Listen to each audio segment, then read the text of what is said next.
4 number শর্ত, সবচেয়ে বেশি আল্লাহকে ভালোবাসা। বলেন কাকে ভালোবাসা? সবাই আমার সাথে বলেন, সাধারণত বলেন। আমরা 8টি জিনিসকে বেশি ভালোবাসি। 8 জিনিসের প্রতি আমাদের মহব্বত খুব বেশি।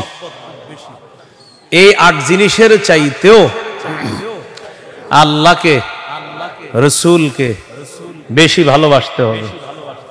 কয় জিনিসের প্রতি টান আছে বেশি? 8 জিনিসের কথা আল্লাহ বলছে সূরা তাওবা 24 নম্বর আয়াত। আমি প্রথম আয়াতটা পড়ি, এরপর অনুবাদ করব, আমরা সবাই গণব।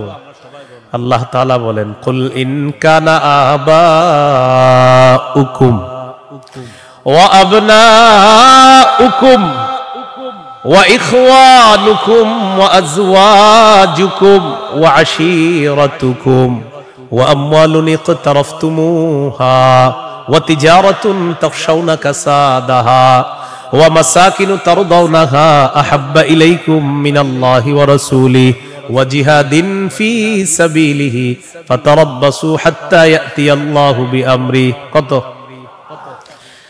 আল্লাহ তাআলা বলেন, ইন কানা আবাউকুম, যদি তোমাদের মা বাবা, ওয়া আবনাউকুম, যদি তোমাদের সন্তান, ওয়া ইখওয়ানুকুম, যদি তোমাদের ভাই বোন, ওয়া আজওয়াজুকুম, যদি তোমাদের বিবি, ওয়া আশীরাতুকুম, যদি তোমাদের পরিবার আত্মীয় স্বজন, ওয়া আমওয়ালুন ইখতারাফতুমুহা, যদি তোমাদের উপার্জিত সম্পদ, ওয়া তিজারাতুন তাখশাউনা কাসাদাহা, তোমাদের ব্যবসা, যেই ব্যবসায় লস হওয়ার টেনশনে থাকো, ওয়া মাসাকিনু তারদাউনাহা, যে বাসস্থান তোমরা অনেক ভালোবাসো, আহাব্বা ইলাইকুম মিনাল্লাহ ওয়া রাসূলিহি ওয়া জিহাদিন ফি সাবিলি।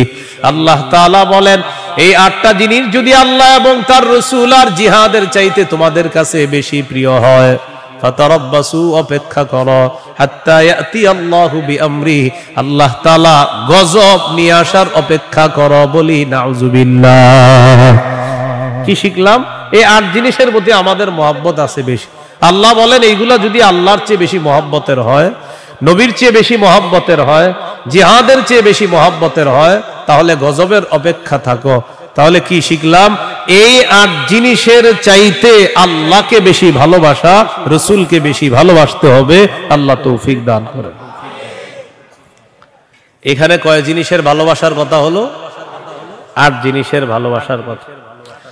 এবার আমার সাথে বলেন, সাধারণত মৌলিকভাবে 2টা জিনিস আমাদেরকে আল্লাহর থেকে দূরে রাখে।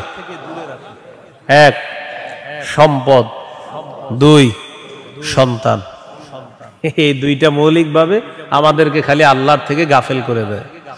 সূরা মুনাফিকুনের 9 নম্বর আয়াতে আল্লাহ বলেন, ইয়া আইয়ুহাল্লাযীনা আমানু লা তুলহিকুম আমওয়ালুকুম ওয়ালা আওলাদুকুম আন যিকরিল্লাহ।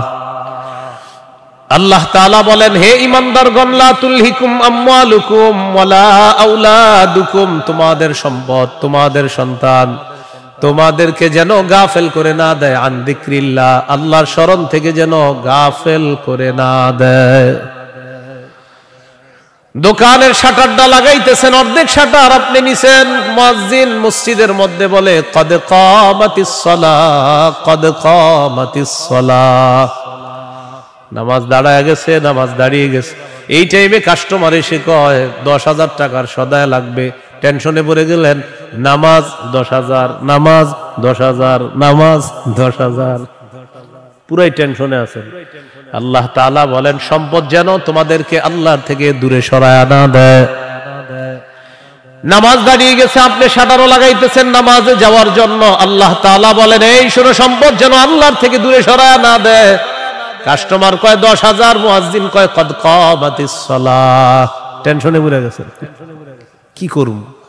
সূরা তাহার 132 নম্বর আয়াতে আল্লাহ বলেন, লা নাসআলুকা রিজকা নাহনু নারযুকুকা, নবী আপনার কাছে আমি রিজিক চাই না, আমি আপনারে রিজিক দেই।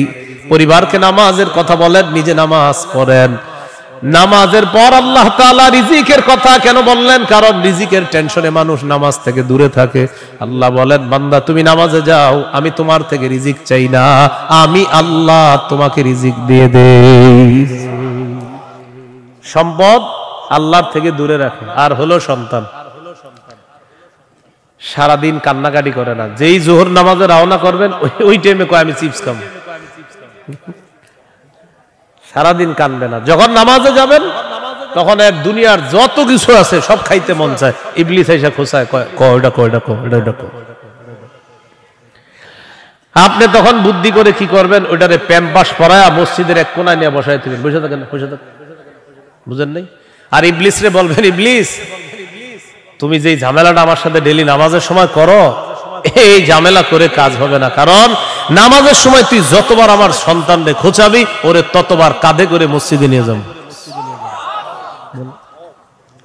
প্যাম্পাস পরায় ওটারও নিয়ে যাবেন মসজিদে, নিয়ে পাশে বসায় রাখবেন, বুঝে থাকবে। ইবলিস বুঝা ফেলবে, না এরে খোঁচায় লাভ না, এরে খোঁচাইলে এই সন্তানও নামাজি বানায় ফেলবে। সুবহানাল্লাহ। সম্পদ, সন্তান আল্লাহর থেকে আমাদেরকে দূরে রাখে। প্রিয় ভাইয়েরা, এই দুই জিনিস যেন আমাদের মধ্যে এত মহব্বত গালেব না হয় যে এই দুই জিনিস এত পরিমাণ মহব্বত করতে গেলাম, আল্লাহকে ভুলে গেলাম, রসুলকে ভুলে গেলাম, আখিরাত ভুলে গেলাম। এমনটা ভালোবাসি, সন্তান ভালোবাসি, মা ভালোবাসি, বাবা ভালোবাসি, ঠিক, কিন্তু এর চেয়ে বেশি ভালোবাসি আল্লাহ।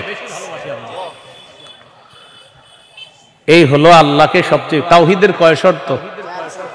4 নাম্বার। সবচেয়ে বেশি কাকে ভালোবাসা? আল্লাহকে, রসুলকে সবচেয়ে বেশি ভালোবাসা, আল্লাহকে এরপর রসুলকে সবচেয়ে বেশি ভালোবাসা।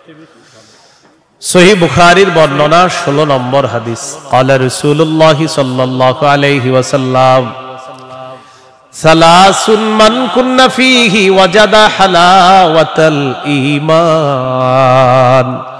নবীজি বলেন, 3টা বৈশিষ্ট্য যদি কারো মধ্যে থাকে, সে অন্তরের মধ্যে ঈমানের স্বাদ আস্বাদন করতে পারবে।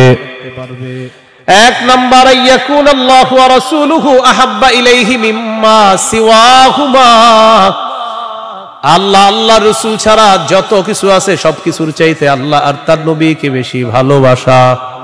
2 নাম্বার, ওয়া ইউহিব্বাল মারআ লা ইউহিব্বুহু ইল্লা লিল্লাহ। কোন মুসলমানকে শুধুমাত্র আল্লাহর জন্য ভালোবাসা।